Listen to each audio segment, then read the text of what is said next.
Power, a health and social justice issue. Although power has long been accepted to shape people's lives, it's difficult to describe what it is and how it affects us.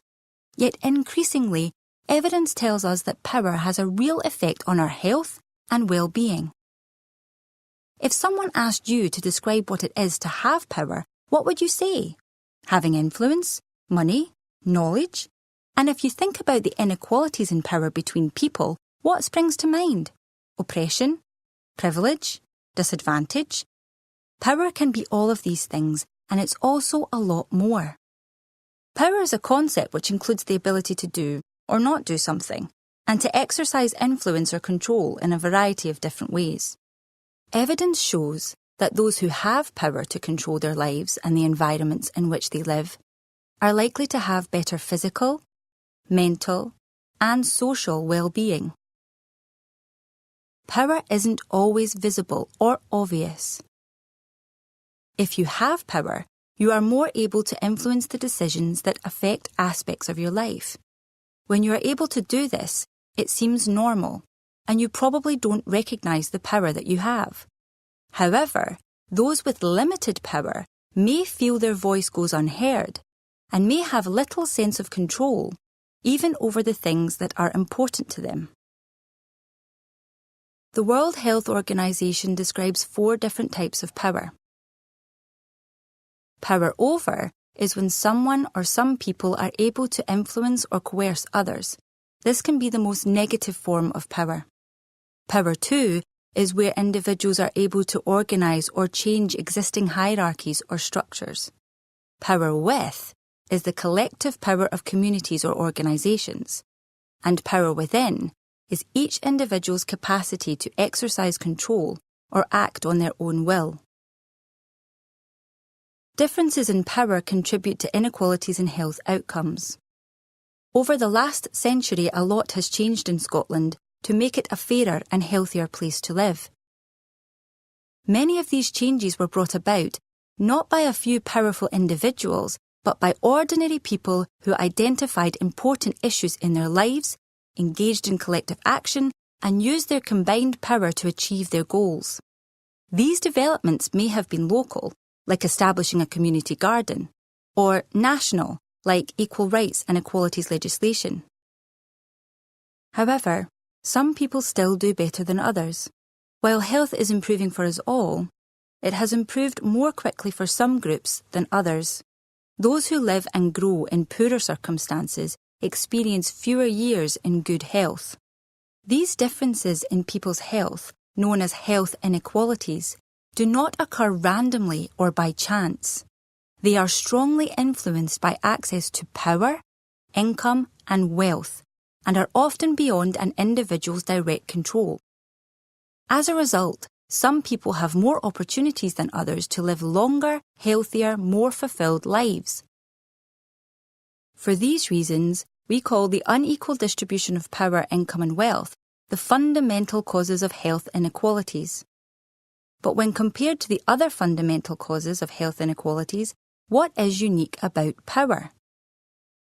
Power is often associated with income and wealth. At the most basic level, having enough money to live comfortably brings security. Money can also bring status and a wide range of opportunities. But power also has a separate and distinct influence on health inequalities. Unlike income and wealth, power doesn't belong to any one person, but exists in the relationships between people or groups of people. Through these relationships, some individuals, groups, communities, and organizations can have greater power than others. This power is likely to differ in different situations. For example, a community organization may feel more powerful when working alongside its community members, but less powerful when faced with working with the public bodies that provide services for those community members. The impact of power on health inequalities. Power, or lack of power, can have an important impact on people's circumstances, their control over things that affect them, and therefore on their health. It can mean that individuals have limited choices, are not able to make informed decisions, and may not get the services that they need. It is now widely accepted that for the benefit of everyone's health and well-being, power has to be distributed more equally. This means empowering communities and groups who experience disadvantage so they have greater influence over the factors that determine their health. Redistributing power. Public service reform in Scotland now requires community planning partnerships to engage proactively with their communities and to place these views at the heart of decision-making.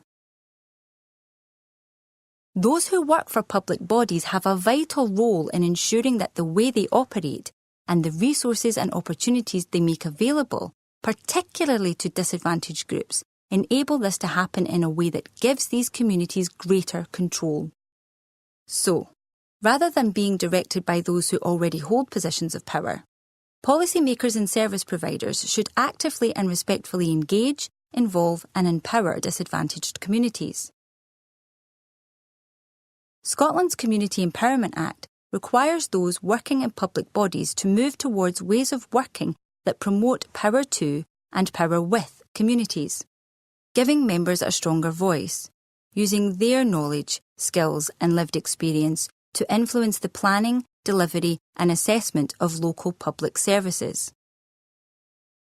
Many public bodies already work with communities, and so this legislation is an opportunity to reflect on where power lies and what else can be done to distribute power more equally. For example, actively involving communities in planning and prioritising services, ensuring that community voices are central to decision-making, including those who are not part of organised collectives or associations, asking communities how they would like to engage and what issues matter to them, and making it easier for everyone to have their say by addressing possible barriers to engagement, such as rigid or complex organisational structures, which can be just as challenging as individual needs, such as mobility, literacy and language. A fairer and healthier future where power is more equally shared is possible. How will you use your power to make it happen?